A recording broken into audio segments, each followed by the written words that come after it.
Welcome to Govindan classes बच्चों। आज हम प्रोविजन फॉर डेप्रिसिएशन मेथड करेंगे, मशीनरी अकाउंट और provision for depreciation account.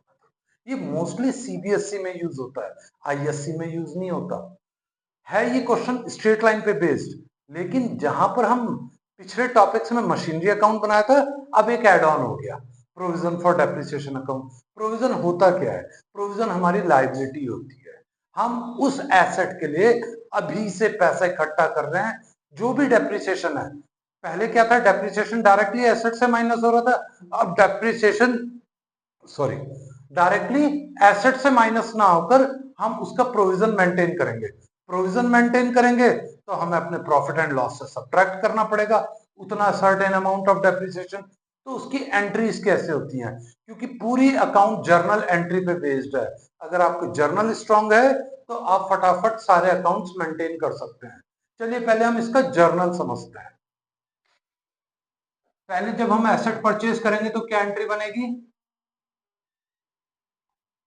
Machine account debit to bank. ये पार्ट तो सबको क्लियर हो गया होगा। कब बनाए, कब खरीदेंगे? जो भी उसकी सर्टेन डेट दे रखी है, उसमें हमारे को कोई दिक्कत नहीं होनी चाहिए कि ये कब बनेगी। जो भी डेट दी, जिस डेट पे हमने परचेज करा है, मशीन टू बैंक, चाहे आपने एक खरीदी हो चाहे आपने 4 खरीदी हो, एंट्री तो कॉमन ही रहेगी, इसमें तो कोई प्रॉब्लम ही नहीं है। अब बात आती है हमारे पे, पहले डेप्रिसिएशन चार्ज करेंगे या पहले प्रोविजन मेंटेन करेंगे? पहले हम डेप्रिसिएशन चार्ज करेंगे, और डेप्रिसिएशन चार्ज करेंगे तो वो एसेट से सब्ट्रैक्ट नहीं होगा, वो अब प्रॉफिट एंड लॉस से होगा। या ये कह लीजिए हम पहले उतना जो डेप्रिसिएशन चार्ज करेंगे उसका प्रोविजन मेंटेन करेंगे। प्रोविजन मेंटेन करेंगे तो क्या एंट्री बनेगी? डेप्रिसिएशन तो एक्सपेंसेस है,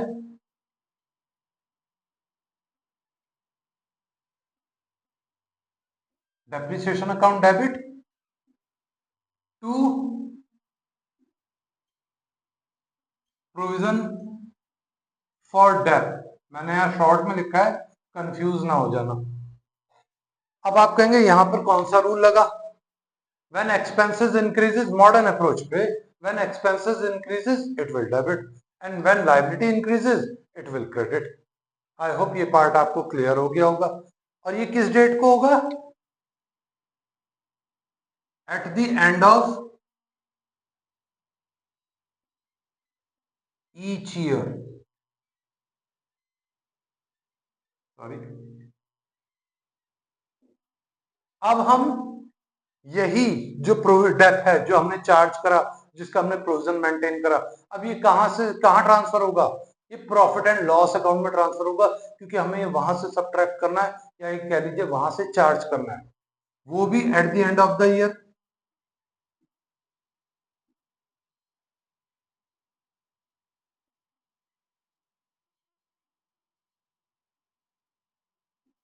एंट्री क्या होगी? Profit and loss account debit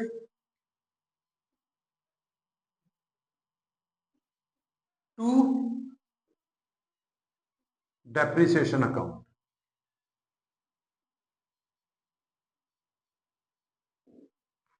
ये एंट्री बन गई अब हमारी। ये दो एंट्रियां तो हमारी चलती रहेंगी, लेकिन ये एंट्री लिख देता हूं मैं, एट द डेट ऑफ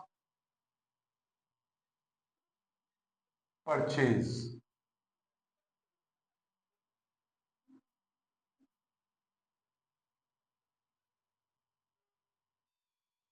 सब ब्लैक एंड व्हाइट हो रखा होगा मेरी तरह, तो इसलिए मैंने इसे अंडरलाइन कर दिया। एंड हाय, एक चीज और, प्लीज सब्सक्राइब माय चैनल।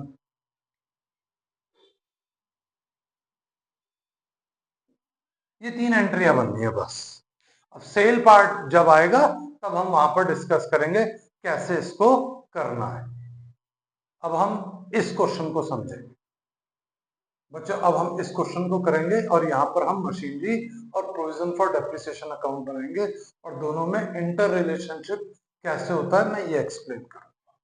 मैं क्वेश्चन रीड कर देता हूँ। ये क्वेश्चन वही है जो हमने स्ट्रेट लाइन मेथड में करा था, मशीनरी सोल्ड का, बस उसमें मैंने ऐड ऑन कर दिया है प्रोविजन फॉर डेप्रिसिएशन अकाउंट। मैं फिर भी रीड कर देता हूँ। X limited company purchase a machine on 1st August 2012 for rupees 2,40,000. 1st October during the year, another machine bought for rupees 1,80,000. On 1st January 2014, 1st July 2014, company sold machinery for rupees 1,60,000, which was bought on 1st August 2012. On the same day, another machine purchased for rupees 3 lakh. Depreciation is provided at the rate of 10% per annum on original cost method, yes, straight line method.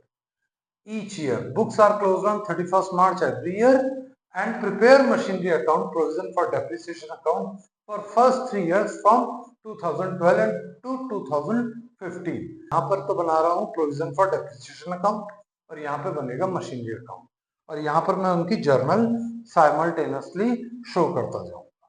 चलिए start करते हैं। पहले machine purchase करी 1st अगस्त 2012 को, तो 1st अगस्त 2012 machine purchase करी तो to bank, journal entry क्या हुई होगी, machine account debit to bank. Machine debit में तो बैंक कहाँ जाएगा, डेबिट में। ब्रैकेट में आप चाहें तो ये ऐसे भी लिख सकते हैं 1, कितना 2,40,000। इसके बाद हमने सेकंड मशीन कब खरीदी, 1st October during the year, यानी कि सेम ईयर में 1st October to bank, bracket में 2 PUR और 1,80,000। और कोई मशीन खरीदी नहीं, तो अब हम इसका टोटल कर देते हैं। ये हो जाएगा हमारा 4,20,000।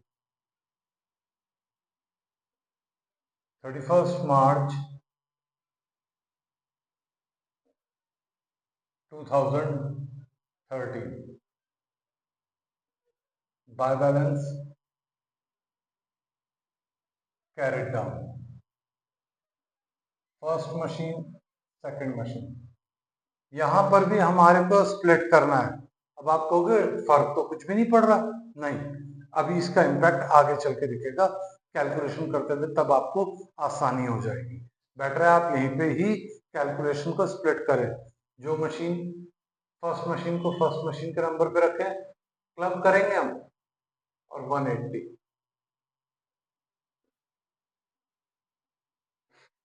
यहाँ पे 240 आ गया हमारा, सॉरी 420 आ गया हमारा। टोटल कर देते हैं, ये हो जाएगा हमारा 420। ये हमारा फर्स्ट ईयर ओवर हो गया। सेकंड ईयर में हमने कोई और मशीन खरीदी नहीं थी, तो सेकंड ईयर में हम एज इट इज ट्रांसफर करेंगे। मैं यहाँ पर डबल अंडरलाइन कर रहा हूँ ताकि हमको आसानी से समझ में आ जाए। अब 1st April 2013 to balance BD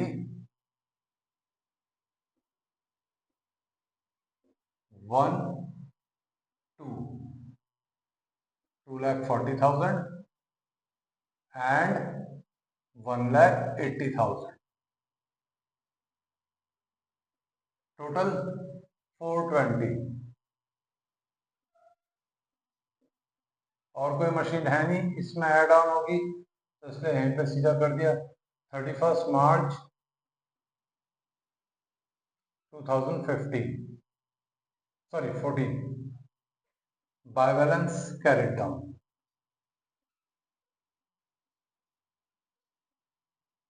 1, 2,40,000 और 1,80,000। यहां तक तो बहुत आसान था हमारे लिए। 420 प्रोविजन फॉर डेप्रिसिएशन मेथड में ये सबसे बेनिफिटेबल रहता है कि हम कोई भी चेंज नहीं आ रहा होता है एसेट में, जो भी चेंज आएगा प्रोविजन फॉर डेप्रिसिएशन में आएगा और फिर उसका इंटरकनेक्टिविटी या इंडिया अकाउंट से बनाएंगे। कैसे बनाएंगे अब इसे समझते हैं। 420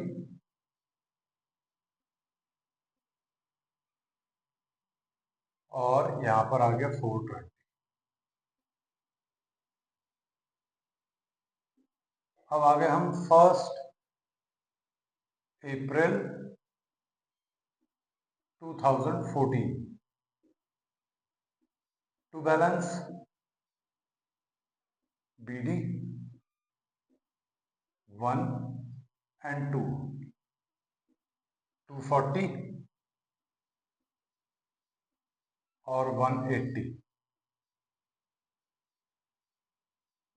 टोटल 4,20,000। अब आते हैं हमारी इसी साल हमने एक और नई मशीन खरीदी सेम डे। किस डे, कौन सी डेट को? 1 जुलाई 2014 को हमने फर्स्ट मशीन सोल्ड आउट कर दी, क्योंकि 1 अगस्त 2012 को हमने कौन सी मशीन खरीदी थी? फर्स्ट मशीन, तो जो हमने सेल आउट कर दी। तो और उसी दिन हमने 3 लाख की मशीन खरीदी। तो हम यहाँ पर लिख लेते हैं 1 जुलाई 2014 टू बैंक PUR एंड 3, कितने की? 3 लाख की। यहाँ तक किसी को भी कोई प्रॉब्लम नहीं आएगी। यहाँ तक तो सब कैलकुलेशन बहुत आसानी से कर सकते हैं, लेकिन अब प्रोविजन फॉर डेप्रिसिएशन अकाउंट बनाएंगे और वहां समझेंगे कैसे कैलकुलेशन करना है। चलिए अब हम प्रोविजन फॉर डेप्रिसिएशन अकाउंट बनाते हैं। पहले तो हम इन दोनों एसेट का फर्स्ट ईयर का डेप्ट कैलकुलेट करेंगे। मैं यहाँ वर्किंग कर रहा हूँ, बाद में क्लियर कर दूंगा, इसलिए बड़े ध्यान से देखिएगा। 2,40,000 की फर्स्ट मशीन है। फर्स्ट मशीन का 10% फुल ईयर का डेप आ जाएगा 24,000 रुपीज पर एनम। ऐसे सेकंड का आ जाएगा 1,80,000 into 10/100 18,000 rupees per annum. Third machine का भी कैलकुलेट कर लेते हैं, 3 लाख इंटू 10/100, ये आएगा 30,000 पर एनम। ये तो 3 मशीन का डेप आ गया हमारा। अब कैलकुलेट कैसे करना है, क्योंकि अगस्त टू मार्च कितने मंथ हुए? 8 मंथ, तो हमें 8 मंथ का डेप कैलकुलेट करना है। 8 मंथ का डेप कितना होगा? 24,000 इंटू 8/12, ये आएगा 16,000 रुपीज। ऐसे इसका 18,000 फुल ईयर का है, तो 6 मंथ का कितना आएगा? अब आप कहोगे 6 क्यों? अक्टूबर टू मार्च 6 मंथ होता है, तो हम 6 मंथ का डेप कैलकुलेट करेंगे।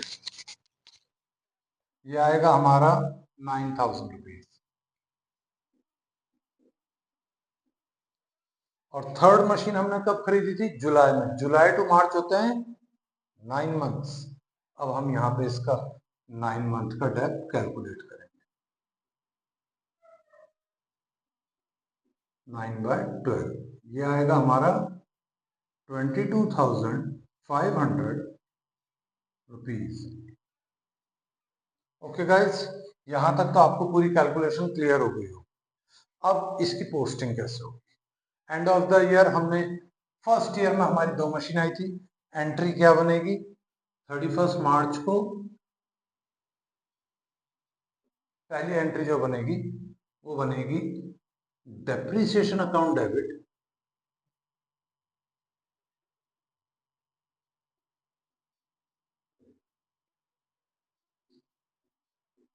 टू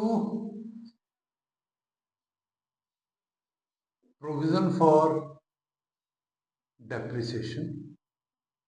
कितना?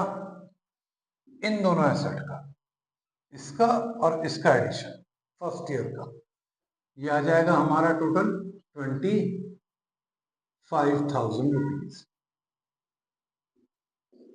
इसके बाद कौन सी एंट्री बनेगी? इसी साल, क्योंकि अब ये डेप कहां से चार्ज होगा? हम सब्ट्रैक्ट करेंगे या प्रॉफिट एंड लॉस अकाउंट से। तो 31 मार्च को अगली एंट्री होगी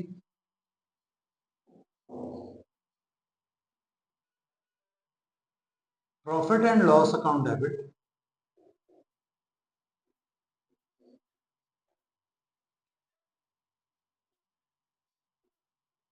टू डेप्रिसिएशन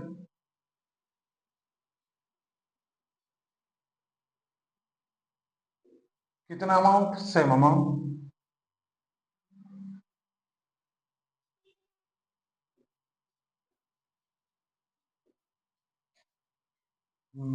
मैं यहां पर स्प्लिट कर दूं ताकि आपको समझने में आसानी हो। ये दो एंट्रियां हम ड्रॉ करेंगे। प्रोविजन फॉर डेप्रिसिएशन का है क्रेडिट में, तो डेप्रिसिएशन कहा जाएगा क्रेडिट में। डेट एंड 31 मार्च।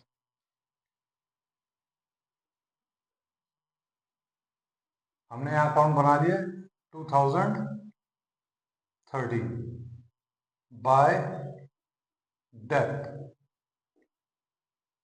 1 और 2। फर्स्ट मशीन का डेप आएगा 16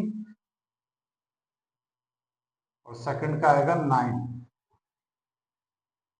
टोटल 25,000। और कोई पोस्टिंग होगी नहीं। अब हम इसको बैलेंस कैरी कर देंगे। 31 मार्च 2030, सॉरी यहां पर ये टू बैलेंस कैरेट डाउन 25,000। यहां पर भी हम डिक्लेयर करेंगे, परेशान मत होइएगा, इससे आप ही को आसानी होने वाली है। 16 एंड 9 जो शो नहीं करना चाहता ना करे यहां पर, लेकिन यहां पर शो करे। टोटल कर देते हैं हम इसका 25,000। यहां पर भी टोटल कर देते हैं हम 25,000। अब आ जाइए second year. 1 April 2030 by balance BD। First second कितना 16 एंड 9। अब टोटल आएगा इसका 25,000। 31 मार्च को हम फिर प्रोविजन मेंटेन करेंगे, लेकिन इस बार 2014। हर साल हमारे को प्रोविजन मेंटेन करना है जब तक हम उस एसेट को यूज करेंगे, या जो उसकी पर्टिकुलर लाइफ है फिक्स, वहां तक हम उसका प्रोविजन मेंटेन करते जाएंगे। अब हमारे को फिर से प्रोविजन बनाना है। Entry will remain same but amount will change. अब अमाउंट आएगी 24 और 18। टोटल कर लेते हैं कितना होगा फुल ईयर का। ये होगा हमारा 30 और ये आएगा 42,000। कितना आएगा 42,000। और यही अमाउंट हम ट्रांसफर करेंगे। प्रोविजन फॉर डेप्रिसिएशन का है क्रेडिट में, तो डेप्रिसिएशन का जाएगा क्रेडिट में bye depreciation 1 and 2। Amount split करेंगे, दोनों का इंडिविजुअल लिखना है। 24,000 एंड 18,000। टोटल हो जाएगा कितना 42,000। टोटल कर देते हैं यहीं पर।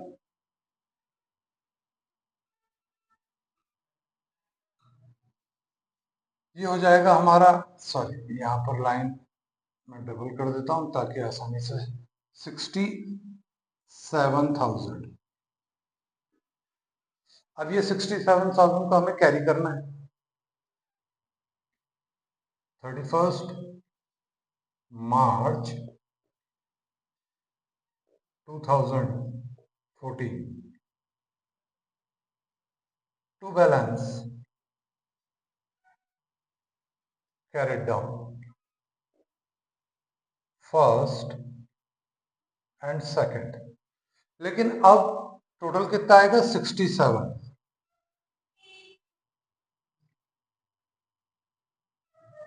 67 टोटल है दोनों साल का। तो अब हमारे को यहाँ पे इंडिविजुअल मशीन का टोटल करके लिखना है। 24 और 16 कितना होगा 40। ये लीजिए जी 40,000 हमने यहाँ डिक्लेयर कर दिया। 18 और 9 27। ये लीजिए हमने ये यहाँ पर डिक्लेयर कर दिया। यहाँ तक हमारे को किसी को कोई दिक्कत नहीं आई। अब आता है इसका टोटली। टोटल कर देते हैं 67,000। आई होप यहां तक आपको क्लियर हो गया होगा एसेट कैसे चल रहा है और डेप्रिसिएशन कैसे चल रहा है। क्योंकि अभी तक तो कोई सेल पार्ट आया नहीं, इसलिए दोनों में अभी तक कोई इंटर रिलेशनशिप नहीं बनी। अब सेल पार्ट आ रहा है, जैसे ही सेल पार्ट आएगा हम दोनों अकाउंट को इंटरकनेक्ट करेंगे। कैसे करेंगे अब उसे समझते हैं। अब हम फर्स्ट मशीन को सेल आउट करने जा रहे हैं। 1 जुलाई 2014 company sold machinery for rupees 1,60,000 which was bought on 1st August 2012। चलिए अब 1 जुलाई 2014 को सेल आउट कर रहे हैं, तो कितने महीने का डेप लगेगा? अप्रैल, मई और जून, 3 मंथ का। तो हम इसके 3 मंथ का डेप यहाँ कैलकुलेट कर देते हैं। 24,000 पूरे ईयर का डेप है फर्स्ट मशीन का, तो 3 मंथ का कितना होगा? 3/12, ये होगा हमारा 6,000 रुपीज। ठीक है, अब इस 6,000 की एंट्री क्या होगी? 6,000 के डेप की एंट्री होगी अब हमारी। पहले तो हम इसे ब्रॉड डाउन करते हैं।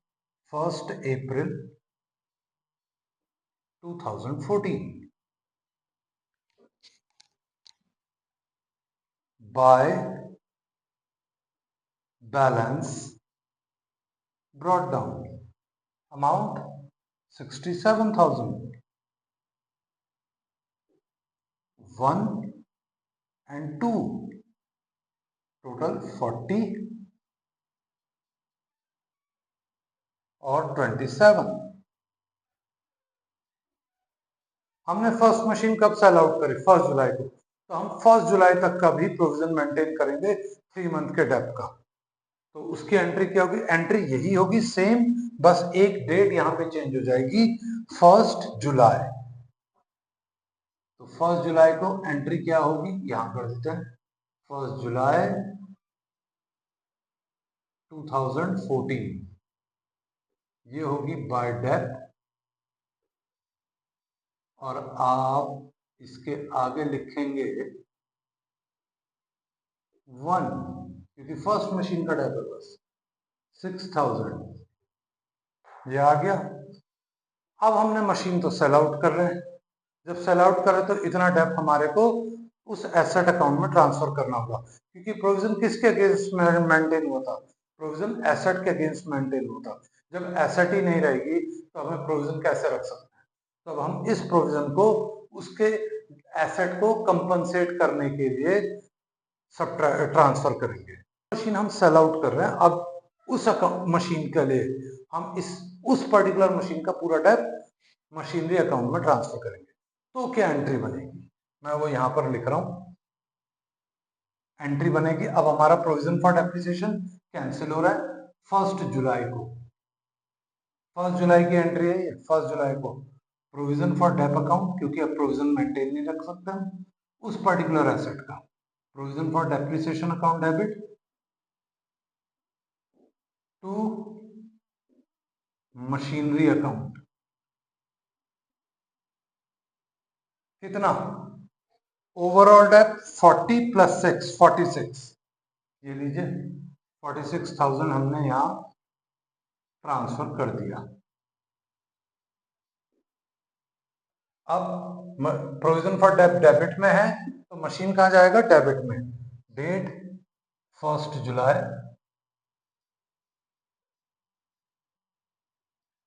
To machine. Total depth first machine का 40 + 6 46,000, ये हमने यहां डिक्लेयर कर दिया। मशीन क्रेडिट में है तो प्रोविजन फॉर डेप्थ कहां जाएगा, क्रेडिट में। अब वो यहां करेंगे हम 1 जुलाई 2014 बाय प्रोविजन फॉर डेप्थ। हम लेजर पोस्टिंग कर रहे हैं।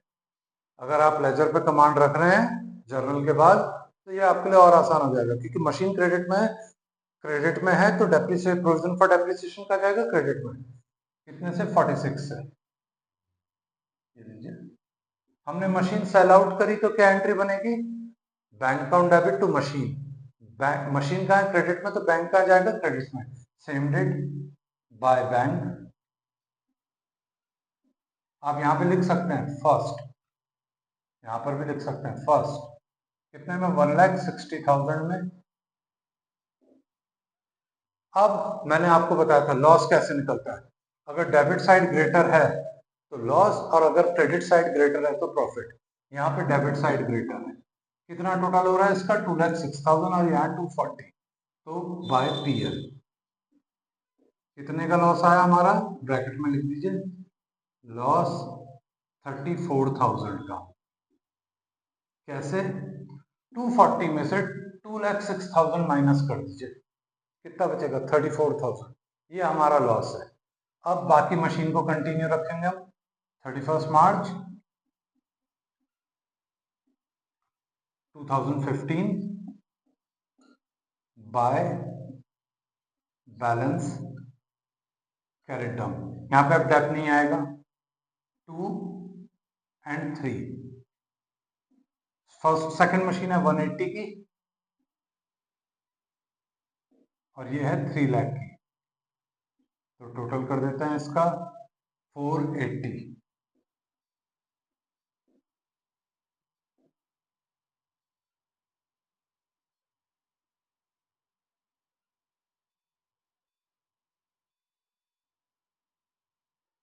इनका एडिशन कर लेते हैं, ये होगा 520, सॉरी नॉट 5, ये होगा 720 और 720 यहां पर लिखते हैं। मैच करके देखते हैं ये इक्वल आ रहा है कि नहीं। ये 240 और ये 480 कितना होगा, 720। ये यहाँ पर मैच कर रहा है। ये तो था हमारा मशीनरी अकाउंट। अब हमारा depreciation account, provision for depreciation में भी डिक्लेयर करना है। अब 31 मार्च 2015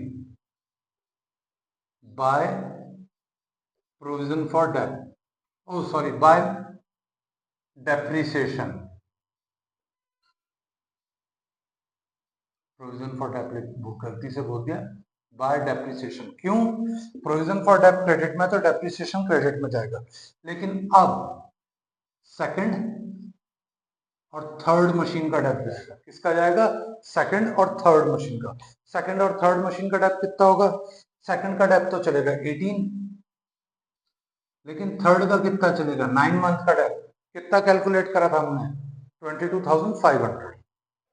ये लीजिए 22,500 ऐड कर देते हैं इसको, ये हो जाएगा हमारा 40,500। टोटल कर लेते हैं इसका, ये होगा हमारा 500 का 500, 3 1,13,000, क्योंकि एक कैरी ऊपर करा। अब यहां पर आएगा ये 1,13,500। इसमें से हम 46 को माइनस कर लेते हैं। 31 मार्च 2015 और ये है 2014 to balance carried down. 2 and 3। पहले तो हम यहां माइनस करते हैं 500 का 500, 13 में से 6 का 7 और 10 में 67,500। अब हमें ये चेक करना है ये सही है कि गलत है। सेकंड मशीन का डेप्थ कितना चल रहा था 27 और 18 कितना होगा 45। ये लीजिए हमने यहां पर 45 लिख दिया। थर्ड मशीन पहली बार आई है तो 22,500। अब दोनों का ऐड करके देखिए 67,500 आ रहा है या नहीं आ रहा है। 500 का 500, 5 और 2 7, 2 एंड 4 6, ये मैच कर गया। ये आपको प्रूफ करके दे रहा है, वेरीफाई करके दे रहा है हमारी कैलकुलेशन यहां तक करेक्ट है। आई होप ये वाला टॉपिक आपको पूरा क्लियर हो गया होगा कि हमारे को मशीनरी अकाउंट कैसे बनाना है और प्रोविजन फॉर डेप्रिसिएशन अकाउंट कैसे बनाना है, और जब एसेट सेल आउट होगी तो हमारे को डेप को इस मशीनरी अकाउंट से कैसे इंटर रिलेट करना है। और इसके लिए सबसे बेस्ट वे है आप जर्नल पे ध्यान रखें। अगर आपका जर्नल सही आ रहा है आप कभी भी गलती नहीं कर पाएंगे। आई होप ये टॉपिक प्रॉपरली क्लियर हो गया होगा, and please subscribe my channel and hit the bell icon. Thank you so much.